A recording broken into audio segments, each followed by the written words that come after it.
Hey everybody, welcome to another episode of Couvered. I'm one of your co-hosts, Samantha. And I am Kayla, your other co-host. Okay. And today we're talking about Learning how to steward what you already have. This is a follow-up episode basically for Samantha's episode, you didn't catch it, about overindulgence and selfishness. Yes. So if you didn't watch that, go ahead and watch that. So first, I wanted to start by saying that a lot of the times we either think that money is evil or we love money so much to the point that we are willing to do almost anything to get it. maybe think about all those times. I know I might not be the only college student. Well, no, I know I'm not the only college student who says it. But when you're crossing the street and you see cars coming or whatever, it's just like, okay, hit me. Yeah. Just hit me. Oh, so you can get the money, the insurance? Get the money. Yes. I've said that plenty of times. So many times. Look them dead in the eye. Do it. Pay for my college tuition. I know those are like word for word what everyone would just be saying. Yeah. Like, imagine that we're willing to die. We're willing to put ourselves in like serious harm just for money. Yeah, and that brings me to the verse that you mentioned last week, Mark something, but for what does it profit a man to gain the world but lose his soul? Right. Something in there. But at first growing up, I never understood what it meant to like sell your soul. But essentially it's doing things that go against your morals, go against your values, go against who you are as a person in order to get money, get popularity, get fame.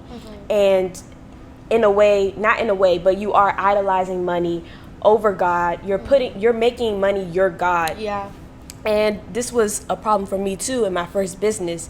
Like, I didn't necessarily include God in it, and I really just cared about making the most money so that I could set my family up. I can retire my mom, I can live a comfortable lifestyle. And let me just tell you, money is not a good enough motivation to stick with something long term. Right. Because just because I wanted the money, that didn't motivate me to stick with my business and continue it. So it's never gonna sustain you. Like you said last week, only God can sustain you. Yes, really. And so I also wanted to say that a lot of it comes from a scarcity mindset, like this over idolization of money comes from a scarcity mindset, which comes from like your upbringing. A lot of the times we lack in our childhood, and it makes us want to never feel like that again as adults. And for me personally, it was watching my mom like struggle financially, or but knowing that she had to pay like my hospital bills and things like that, which were like tens of thousands of dollars. So and seeing that strain that it put on her, it made me never want to feel like that or never want to go through that. So did you have a point, like, can you trace back anything to childhood as far as money goes? Yes, definitely. The first thing that came to mind was, so like back at my family's old house, we had like this money jar, like this huge, like not huge, it was like maybe like this big, so it was pretty big. But mind you, like it was filled with coins, so like it had money in it, and like it was like pretty full, but like it was just coins, maybe some bills here and there. But my mom basically we used it as like a savings in a way, like piggy bank. So we would put stuff in there, and I don't remember at what age this was. I was pretty young, but I just remember like clearly like seeing, I went down the stairs and my mom was just sitting there literally taking stuff out of there, and like she's picking out coins, she's picking out bills, whatever she can pick out, because we didn't have anything at the time. And so it was really rough, and thank God for my mom though, because that's really what I can remember from there, because at the end of the day we still had food on the table. She did whatever she had to do, and shielded me from like having to experience like not having food. Granted, it still wasn't a great experience overall, just because it's just like, no, we can't do this, we can't do that, you can't have this, like we're gonna eat at home. But I never was hungry. So. And that's one of the things that's very interesting. Like, I guess because both of our moms were young moms, so that comes with its own set of difficulties in itself, but things did eventually get better. So like, Yeah. I think that's the most important for anybody who's in their early 20s. It's hard.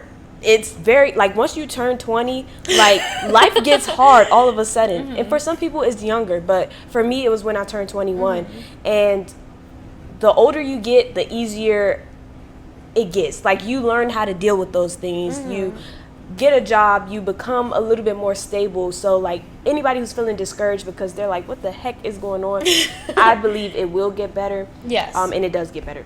No, yeah, I do want to second that. Like, it definitely does get better. It's literally not always going to be like that. Like we said, in between blessings. In between blessings. I wrote down a couple of steps that I think is a good starting point for when you're learning how to steward what you have. So one of the first things I had was to steward what you have and then understand compounding. So the verse for this is Proverbs 13:11. Dishonest money dwindles away, but whoever gathers money little by little makes it grow. So that's where compounding comes in, because if you save like $10 this week, $10 next week, and keep that going, like by the end of the year, you'll have way more money than when you started with. That's for true. sure. So it's good advice though. Like, you know, it's a good thing to remember. Like, I try to put away things, which, you know, like we're not financial advisors, guys, but I try to put away things that I can. There's that thing where people say pay yourself first. Yeah. But unfortunately, I'm not in that area of my life yet. But you know, like you said, little by little, growing. So even though I can't exactly compound to the extent that I want, I'm still trying to put away here and there with what I can. And because of that, like, I'm still growing my money very slowly, but I'm growing my money. So even if it's just $2 a week or $2 a paycheck, again, it will add up eventually, and your circumstances today will not be your circumstances or may not be your circumstances tomorrow or next week or next year. So just keep that in mind.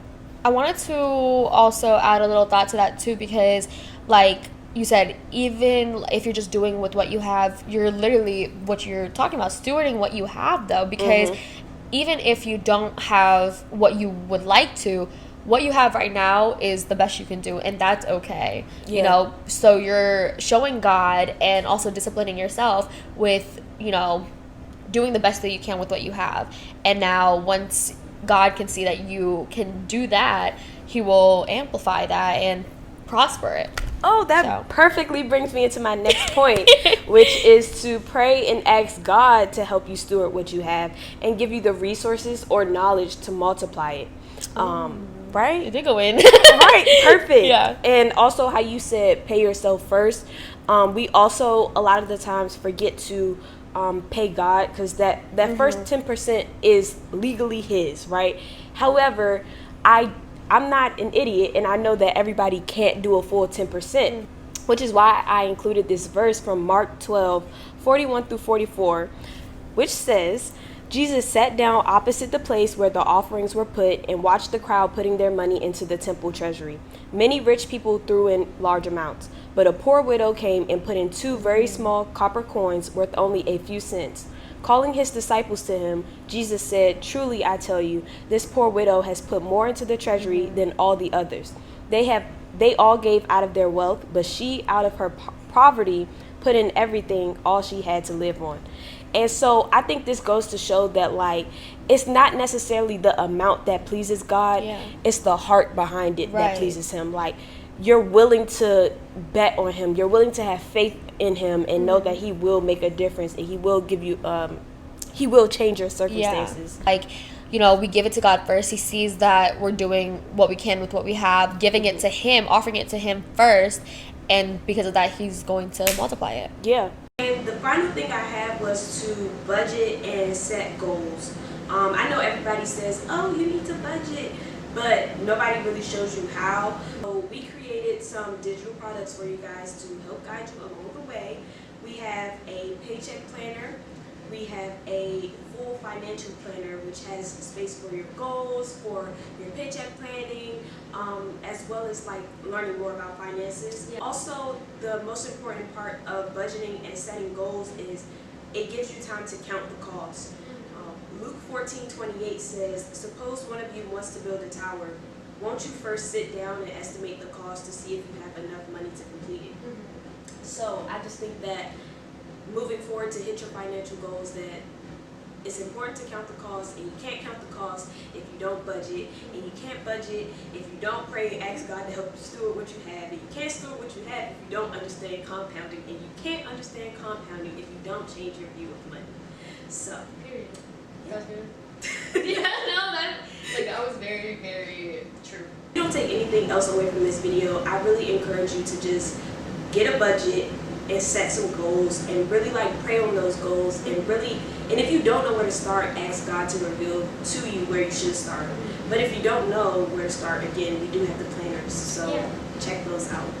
Also, if you guys wanted to submit any prayer requests that you guys have, we are constantly checking and we are praying over you guys always. So if you wanted to leave something, the link is in the description in the link tree.